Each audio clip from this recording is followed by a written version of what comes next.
শুভ বিকেল বন্ধুরা, তোমাদের সকলকে জানাই আরাধ্যা ব্লগে স্বাগত। তো তোমরা কেমন আছো? আশা করি খুব ভালো আছো, সুস্থ আছো। আর আমিও খুব ভালো আছি, সুস্থ আছি। তো তোমাদের সকলকে যারা যারা আমার ভিডিও দেখো তোমাদের সকলকে জানাই ধন্যবাদ। আর যারা যারা কমেন্ট করো, লাইক করো, তোমাদের সকলকেই জানাই ধন্যবাদ। তো আমার ভিডিও যারা বাংলাদেশ থেকে দেখো তো তোমাদেরকেও অসংখ্য ধন্যবাদ জানাই। যারা আমার ভারতবর্ষ থেকে দেখো তাদেরকেও জানাই অসংখ্য ধন্যবাদ। তো দেখো, চেষ্টা তো করছি নিজের মতন করে ভালো করে ভিডিও করা, যাতে তোমাদের একটু ভালো লাগে, সেই জন্যই চেষ্টা করছি সারা দিন রাত। তো জানি না কেমন হচ্ছে, তোমরা অবশ্যই কমেন্টে জানিও যে কেমন লাগছে আমার ভিডিও, কোথায় ভুল হচ্ছে সেটাও জানিও। সবসময় যে ভালো করে বলতে হবে যে না, ভিডিও না ভালো লাগলেও যে ভালো বলতে হবে সেটা কোনো মানে নেই। খারাপ হলে অবশ্যই বলবে যে দিদিভাই তোমার এখানে ভুল হচ্ছে বা এখানে ঠিক করলে ভালো হতো। তো তোমরা সব বলবে, কারণ তোমরা যদি আমার ভুলটা না ধরিয়ে দাও তাহলে তো আমি কোনো দিনও শিখতে পারবো না। অবশ্যই বলবে। তো দেখো বন্ধুরা, আমি কিন্তু অনেক কিছুই জানি না, আর না জেনেই ইউটিউবে এসছি। তো এখন আস্তে আস্তে ইউটিউব থেকেই অনেক কিছু শিখছি, কারণ ইউটিউব আছে বলেই হয়তো এত কিছু শিখতে পারছি যে কোনটা করলে ঠিক হয়, কোনটা করলে ভুল হয়। আর দিন দিন চেষ্টা করছি এডিটটা যাতে একটু ভালো করে করতে পারি। আর চেষ্টা করব একটা ভালো একটা ফোন নেওয়ার, কারণ আমার ভিডিওটা যেহেতু একটু ঘোলাটে ঘোলাটে লাগে, তো সেটা যাতে একটু ঠিক হয় সেজন্য একটা ভালো ফোন নেওয়ার আশা করি চেষ্টা করব। তো দেখো, আমি সত্যি করে তোমরা যদি আমাকে সাপোর্ট করো তাহলে আমি চেষ্টা করব আমি আরও ভালো ভালো ভিডিও তোমাদের সামনে নিয়ে আসার। তো তোমাদের যদি কারোর কোনো রকমের যদি বলতে পারো যে কীরকম ধরনের ভিডিও দেখতে চাও, সেগুলোও বলতে পারো। তো আমার যদি ক্যাটাগরির মধ্যে সেই ভিডিও আমি পারি দিতে তাহলে অবশ্যই দেব। তো চলো, এখন দেখো কতগুলো কাপড় ভিজিয়েছি আমি। বন্ধুরা চলো তাড়াতাড়ি করে কাজ করে নিচ্ছি। আর ওইদিকে মেশিনে জল ভরছি। তো এদিকে দেখো এত গরম দিয়েছে, কিছু বলার নেই। আজকে 3 দিন থেকে প্রচণ্ড গরম। তো আজকে বোনের বাড়ি যেহেতু কীর্তনের নেমন্তন্ন আছে, তো কীর্তন শুনতে যাব।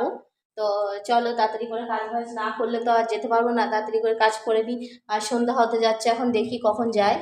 তো দেখো কতগুলো জামা প্যান্ট ধুয়ে নিচ্ছি, আর জামা প্যান্ট জলদি জলদি ধুয়ে ঝটপট করে রেডি হয়ে নেব। আর রেডি হয়ে তখন যেতে হবে বোনের বাড়ি। তো আর এত গরম দিয়েছে কিছু বলার নেই। আর এইদিকে দেখো আমি ঘর পুরো সুন্দর করে পরিপাটি করে গুছিয়ে নিয়েছি। তো এত সুন্দর করে গুছিয়ে নিয়েছি, পরিষ্কার করে ঝাড় দিয়ে এখন যাব সন্ধ্যা দেব, তারপরে রেডি হব। তো চলো। দেখো একটা সুতির শাড়ি পরে নিলাম, এত গরম। তো চলে যাচ্ছি এখন বোনের বাড়ি। তো যাই একটু কীর্তন শুনে আসি, তারপরে বাড়িতে আসবো। এসে তো রান্না বান্না আছে, তারপরে খাওয়া দাওয়া, মানে ওখানে তো আমি মা খাওয়া দাওয়া করে আসবো। আর বাড়িতে বাবু আছে, বাবু আছে, ও আছে। তো বর আর বাবুকে খেতে দেবো এসে। তো চলো যাওয়া যাক।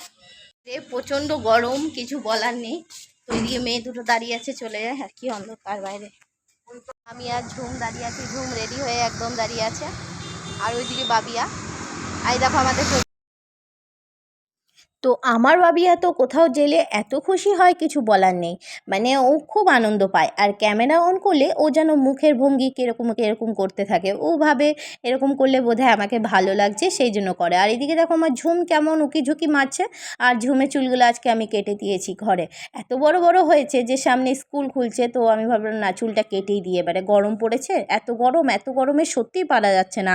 আর অটোতে করে যাচ্ছি তো, আর অটোর মধ্যে আমরা অনেকজনা রয়েছি, কিন্তু অন্ধকারে কিছুই দেখা যাচ্ছে না। তো এতজনা রয়েছি, 9 জনা আমরা একটা অটোর মধ্যে চেপেছি। তো দেখো বোনের বাড়ি চলে আসলাম, ওই যে বোনেদের বাড়ির ঠাকুর। তো এটা হচ্ছে বোনেদের হরিচাঁদ ঠাকুর। তো দেখো ওদের ঘট বসিয়েছে, এই মানে প্রতি বছর যখন বাৎসরিক আসে তখনই ওরা ঘট চেঞ্জ করে আর ঘট বসায়, নতুন ঘট। ওই দেখো আমাদের ডোনারানি কেমন সুন্দর শাড়ি পরেছে, দেখে মনে হচ্ছে যে কতই না বড় লাগছে। ওইদিকে দেখো আমাদের মনু পাগলি তো মুখ লুকাচ্ছে। আর এদিকে দেখো আমি এসছি, তারপরে মা এসছে, দিদি এসছে, এদিকে এসছে তোমার আমার পিসি শাশুড়ি, 2 বৌমা এসছে, তার শুটু এসছে, বাবু এসছে। তো দেখো এদিকে এত লোকজন এসছে, অনেক লোকজনকে নেমন্তন্ন করেছিল। আর খুব সুন্দর হয়েছে ওদের মানে কীর্তন, ওদের কীর্তনটা একটু আলাদা আমাদের কীর্তনের থেকে। তো দেখো ওরা কেমন সুন্দর ডাঙ্কা বাজাচ্ছে। তো এই বাচ্চাগুলো এত সুন্দর ডাঙ্কা বাজাচ্ছে। আর ওদিকে ওর জায়ের মেয়ে, তারপরে ননদের ছেলে, মানে আমার বোনের ননদের ছেলে, জায়ের মেয়ে, ওরা খুব সুন্দর বাজাচ্ছে। আর এদিকে দেখো এত লোক, আর একটার পর একটা দল আসছে। তো দেখো এখন একটা দল আসবে বলে ওরা রেডি হচ্ছে, তাড়াতাড়ি করে কাপড় পেতেছে, একটা দল আসবে। আর সত্যি করে ওদের কীর্তনটা যেন একটু অন্য রকমের, আমাদের কীর্তনটা একটু অন্যরকম, ওদেরটাও একটু অন্যরকম। সত্যি সব জিনিসটা দেখা যায়, সব জিনিসটাই একটু একটু করে শেখা যায়। আর ওদিকে তো আমাদের ডোনা রানী এত নাচছে, এত নাচছে, খুব আনন্দ পাচ্ছে। আর গরমের মধ্যে শাড়ি পরেছে, দেখে মনে হচ্ছে ওনা কতই না বড়। তো দেখো এদিকে দল ঢুকবে আর খুব অন্ধকার। আর এদিকে দেখো আমাদের মেঘুকে দেখো, মেঘু কেমন সুন্দর নাচ করছে। ওর তো নাচের মানে বন্ধই নেই, ও তো নেচেই যাচ্ছে, নেচেই যাচ্ছে। মানে এত গান বাজছে, গানের আওয়াজে ও নেচেই যাচ্ছে, ওর নাচের কোনো কমতি নেই। এত গরমে এনার্জি লস নেই। আর আমার বাবিয়া মাঝে মাঝে এনার্জি লস হয়ে যাচ্ছে, নাচবে না। তো ও হচ্ছে এরকম ধরনের। তো চলো এখন দল আসছে দেখো, কতজন এসছে যে তা ঠিক নেই, অনেকজন এসছে। আর কি সুন্দর করে যে ওরা ডাঙ্কা বাজাচ্ছে, আর কি সুন্দর করে যে ওরা বলছে, মানে ধারণা নেই। তোমাদেরকে তো শোনাতে পারছি না বন্ধুরা, অনেক মিউজিকের আওয়াজ, তো সেগুলো তো অবশ্যই দেওয়া যায় না। তো সেই জন্যে আমি পুরোটাই আমি ভয়েস ওভার দিতে পেরেছি, কারণ আমি একটুও তোমাদেরকে শোনাতে পারছি না, কারণ এত আওয়াজ কিছু বলার নেই। তো দেখো এই দেখো একটা দল ঢুকলো, তো এরা এত সুন্দর বাজাচ্ছে, আর ছোট থেকে বড় থেকে সবাই এত সুন্দর ডাঙ্কা বাজাচ্ছে, কিছু বলার নেই। আর হরিচাঁদ ঠাকুরের তো ডাঙ্কাটাই মেন ওদের। তো দেখো ওদের ঠাকুর ঘরটা যেহেতু অনেক বছরের, ওর মানে আমার বোনের শ্বশুরের আমলের এই ঠাকুর ঘরটা, তো সেই জন্য ওদের ঠাকুর ঘরটা দেখেই মনে হচ্ছে কত পুরনো। আর প্রায় অনেক লোক হয়েছে, গোটা ঘর ওদের লোকে লোকে ভর্তি। তো এত সুন্দর দেখো, কত সুন্দর করে ওরা হরিবোল হরিবোল বলছে, এত সুন্দর বলছে, মানে তোমাদেরকে যদি একটু শোনাতে পারতাম সত্যি খুব ভালো হতো, কিন্তু এত শোনাতে পারবো না, কারণ এত এত মানে ডাঙ্কার আওয়াজ, আর এত মানে কাসরের আওয়াজ যে তোমাদেরকে সত্যি শোনাতে পারবো না। তো দেখো খুব সুন্দর গোটা মন্দিরটা ওরা ঘুরলো। তো এবারে এনারা চলে যাবেন, তারপরে আসবে আর একটা দল, তো সেই দলটা বসে কীর্তন গাইবে, হরিকথা বলবে, হরিচাঁদ ঠাকুরের কথা বলবে। আর এদিকে দেখো আমাদের মেঘা তো নাচ বন্ধই হয় না। আর এদিকে আমাদের বাবিয়া তো এনার্জি লস হয়ে যাচ্ছে, ও তো একটু একটু নেচে আবার বন্ধ হয়ে যাচ্ছে, আর মেঘা কন্টিনিউ নেচে গেছে। তো দেখো মেঘার হাত ধরে নাকি এখন বাবিয়া নাচবে, তো মেঘাকে ধরে টানছে। তো বোনেদের বাড়ির এই কীর্তনটা প্রতি বছরই হয়, আর আমরা প্রতি বছরই আসার চেষ্টা করি। তো দেখো কত সুন্দর করে আর একটা দল চলে এলো, এবারে এই দলটা কীর্তন গাইবে, তো হরিচাঁদ ঠাকুরের কথা বলবে। তো দেখো কি সুন্দর আসছে, তো ওরা আরতি করে নিল, যেহেতু আর একটা দল এসছে। আর এই দলে দেখো কত ছোট ছোট ক্ষুদে ক্ষুদে বাচ্চারাও তোমার ডাঙ্কা বাজাবে, দেখে তো অবাক, ওই ভারী ডাঙ্কা কাঁধের উপরে নিয়ে কেমন সুন্দর বাজাচ্ছে। অবশ্যই এগুলো ঠাকুরের লীলা না থাকলে নিশ্চয়ই এতটা সহজ হয় না। আর এই গরমে এত কন্টিনিউ বাজিয়েই যাচ্ছে, মানে ওদের কোনো মানে ক্লান্তি নেই। তো দেখো কেমন সুন্দর করে ডাঙ্কা বাজাচ্ছে, আর এত সুন্দর লাগছে আওয়াজ, কিন্তু আবারও বলছি দুঃখের বিষয় তোমাদেরকে শোনাতেই পারছি না। তো তোমরা হয়তো অনেকেই জানবে হরিচাঁদ ঠাকুরের কথা। তো এইদিকে দেখো মেঘুরানী আমার ক্যামেরার পেছনে দেখছি, হঠাৎ করে আমার মেঘুরানী তো বসে রয়েছে। আর এইদিকে তো দেখো এইদিকে মা রয়েছে, দিদি রয়েছে, এদিকে রয়েছে ভাগ্নে, তো তো আমাদের মাস্টার, তো বলেই থাকি সব সময় আমি। আর এইদিকে দেখো বাচ্চাগুলো কি সুন্দর বাজাচ্ছে, মানে এত সুন্দর বাজাচ্ছে। আর এদিকে আমাদের ডোনা তো খুব ডান্স করছে, খুব ডান্স করছে। আর এদিকে দেখো ডোনা কি সুন্দর কাসর বাজাচ্ছে দেখো। আর শাড়ি পরে তো ওকে তো মানে অমায়িক লাগছে, ওকে তো চেনাই যাচ্ছে না, ওকে দেখে মনে হচ্ছে ও মনে বাড়ির গিন্নি। তো এমনিতেই ও শাড়ি পরতে খুব ভালোবাসে, তো আজকে ওর মা ওকে শাড়ি পরিয়ে দিয়েছে, আর এই গরমে। আর এদিকে দেখো ওর যায়, মানে আমার বোনের মানে জায়ের দুই মেয়ে, তো দুই মেয়েও খুব সুন্দর বাজাচ্ছে। আর এদিকে তো ডাঙ্কা বসে গেছে কীর্তনে, তো হরিকথা বলছে, তো হরিকথা শুনতে শুনতে তো দেরি হয়ে যাচ্ছে, এবারে বাড়িতেও যেতে হবে, কারণ যেহেতু বোনের বাড়ির ভালো রাস্তা নয়। তো এইদিকে দেখো বোন ভোগ নিয়ে চলে গেল, বোন গেল, বোনের দুই যা গেল, তো ভোগ নিয়ে ঠাকুরকে নিবেদন করতে গেল। তো দেখো এইদিকে তো তাড়াতাড়ি করে বাড়ি যেতে হবে, সেই ভাবছি যে দেরি, যেহেতু রাস্তাটা একটু জঙ্গল রাস্তা, তাই জন্য বাড়ি যাওয়ার জন্য যেতে হবে। আর এইদিকে দেখো আমরা খেতে বসে গেছি, তো অন্ন সেবা দেবে এখন, আমরা এখন অন্ন প্রসাদ খেয়ে নেবো। আর এদিকে দেখো মেঘু তো গরমে এখন বলছে, এত নাচ করেছে যে ওর এত গরম লেগেছে, বলছে আমি খাবো না, আমি বাড়ি চলে যাব। তো মেঘা তো বাড়ি যাওয়ার জন্য, আর ওইদিকে দেখো ওই দিদিরা বসেছে, মনু বসেছে, বাবু বসেছে, আমার সুতু বসেছে, ওইদিকে আমার মেয়ে বসেছে, বড় মেয়ে, তো সবাই ওইদিকে বসেছে, আর আমরা এই সাইডের দিকে বসেছি। আর দেখো কত মানুষ। আর আমরা প্রথম ব্যাচেই বসেছি অন্ন সেবা করতে, কারণ আমাদের বাড়ি যেতে হবে অনেকটাই রাস্তা বলতে গেলে।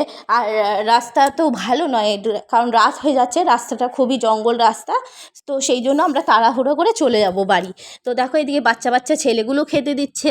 তো খুব সুন্দর হয়েছিল ভোগের প্রসাদ, মানে এত সুন্দর হয়েছে কিছু বলার নেই। আর এদিকে আমরা তো যাব অটো করে, তো আর দিদিরা এসছে বাইকে। তো দিদি জামাইবু বাইকে এসছে, ওরা পরে এসছে, কারণ জামাইবুর ঘাড়ে যন্ত্রণা ছিল, তো ডাক্তার দেখিয়ে আসার পর তারপরে জামাইবু দিদিকে নিয়ে গেছে। তো দেখো দিদিরা তাড়াতাড়ি বেরিয়ে যাবে, আগে বেরিয়ে যাবে, তারপরে আমরা বেরোবো। তো এদিকে দেখো আমাদেরকে অন্ন দিচ্ছে। তো এত সুন্দর হয়েছে, আর গরম, আর প্রচণ্ড গরম দিয়েছে আজকে, এত গরম দিয়েছে, তার মধ্যে গরম গরম অন্ন আছে, গরম তরকারি আছে, গরম, তবুও যেন কত স্বাদ লেগেছে। আর সত্যি তরকারিটা এত সুন্দর হয়েছে, আর গরমের মধ্যে নিরামিষ এরকম সুন্দর টেস্টি তরকারি। আর কচুর শাক দিয়েছে, কচুর শাকটা তো মানে এত অসাধারণ হয়েছে কিছু বলার নেই। এদিকে দেখো আমার বাবিয়া কি ঘামা ঘেমেছে। এদিকে মেঘাও খেতে বসেছে, কিন্তু মেঘা তো গরমে উঠে উঠে পালিয়ে যাচ্ছে। মেঘু বুড়ি বলছে আমি বাড়িতে যাব, আমি আর পাচ্ছি না। তো দেখো এদিকে মা, বাবিয়া, আমি, মেঘা, দিদি, জামাইবু সবাই বসেছি। আর এদিকে দেখো আলুর তরকারি দিয়েছে। আলুর তরকারিটা খুব সুন্দর হয়েছে, যে বারবার মনে হচ্ছে তো এত সুন্দর নিরামিষ তরকারি খেতে লেগেছে, মানে কিছু বলার নেই। যেহেতু এটা ভোগের প্রসাদ বলেছি না, ভোগের প্রসাদ সত্যি মানে অসাধারণ হয় খেতে। তো ঝটপট খেয়ে নেব। আর ওইদিকে আমাদের যে ভাইটা গেছিলো গাড়ি নিয়ে, অটো নিয়ে, তো সেই ভাইটাকেও খেতে বস করেই দেওয়া হয়েছে, কারণ সেই ভাইটা না খেলে তো আর আমরা যেতে পারবো না। আর এদিকে দেখো পায়েস দিয়েছে। তো এদিকে বোন বাবুর জন্য আর আমার বরের জন্য, দুজনের জন্য টিফিনে প্যাক করে দিল। দেখো কত তরকারি দিয়েছে। আর এদিকে দেখো বোনের ঘরে ঢুকেছি। তো আজকে তো বোনের ঘর পুরো অগোছালো, মানে কিছু বলার নেই, কারণ ঘরে যেহেতু এত লোকজন আছে, তো সেই জন্য বোনের ঘরের থেকে বাইরে মনে হচ্ছে একটুখানি হাওয়া লাগছে, আর ঘরের ভেতর প্রচণ্ড গরম। আর এদিকে দেখো আমরা অটোতে চেপে পড়েছি, এবারে বাড়ি আসার জন্য রওনা দিয়েছি। আর সত্যি রাস্তাটা খুবই একটু ভয়ঙ্কর আছে, কারণ এখন তো তবু আসা যায়, কিন্তু কিছু বছর আগে এই রাস্তাতে বলে ছিনতাইও হতো। তো সেই জন্যই ভয়ে ডরে তাড়াতাড়ি করে আসা, কারণ রাস্তাটা যেহেতু প্রচণ্ড জঙ্গল, আর আমরা সবাই এতজন মিলে আছি, সেজন্য আমরা ভাবছি না তাড়াতাড়ি চলে যাই। এদিকে দেখো আমার বাবিয়ার হাতে একটা ললিপপ রয়েছে। তো বাবিয়া খোলার জন্য অনেক ব্যস্ত হয়ে গেছে। আমি বললাম না, বাড়িতে গিয়ে খুলবে। দেখো মায়ের কোলে ঝুম বসে আছে, সুতু বসে আছে, মানে একটা অটোতে আমরা কতজনা মিলে এসেছি। আর এদিকে দেখো রাস্তাটা তোমাদেরকে দেখাই, কেমন জঙ্গল জঙ্গল রাস্তা। যত রাত মানে রাত 10টার দিকে আসছি আমরা, 10টার দিকেই দেখো কত কম মানুষ, কারণ এইদিকে এতটাই জঙ্গল ভাব, তার মধ্যে রাস্তায় পড়ে মানে 3খানা শ্মশান। তো সেই জন্য আরও বাচ্চা নিয়ে যেহেতু আছি, সেই জন্য তাড়াতাড়ি করে চলে আসলাম। কিন্তু থাকতে সত্যি খুব মন চাইছিল যে না আর একটু থাকি, যদি থাকলে ভালো হতো, কিন্তু রাস্তার জন্য তাড়াতাড়ি চলে আসলাম। আর রাস্তাটাও খুব একটা মানে খুব ভাঙাচোরা রয়েছে একটু। আর আমাদের এইদিকে তো কোনো ভয় নেই অত।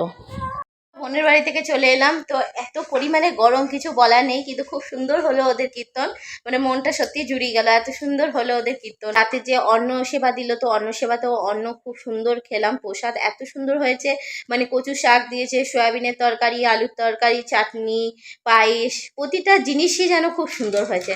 তো আজকের মতন ব্লগটা এখানেই শেষ করছি। তো আজকে বেশি কিছু ভিডিও করতে পারিনি। তো আজকে ভাবলাম, আজকে যেহেতু ঘরে অনেকগুলোই কাজবাজ ছিল, তো তাড়াতাড়ি করে গুছিয়েছি, সেগুলোর জন্য আমি আজকে ভিডিও করতে পারিনি। তো তোমরা প্লিজ আমার ভিডিও দেখো, তোমাদের যদি সত্যিই ভালো লেগে থাকে তাহলে অবশ্যই লাইক করো, কমেন্ট করে, শেয়ার করো, আর সাবস্ক্রাইব করে দিও।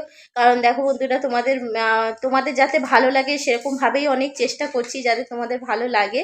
তো তোমাদের যদি সত্যি, আবারও বলছি, তোমাদের সাপোর্টের আমার খুব দরকার। আর তোমাদের যদি সত্যি ভিডিও আমার ভালো লেগে থাকে তাহলে অবশ্যই লাইক করো, কমেন্ট করো, শেয়ার করো। তো আজকের মতন tata, bye bye, good night.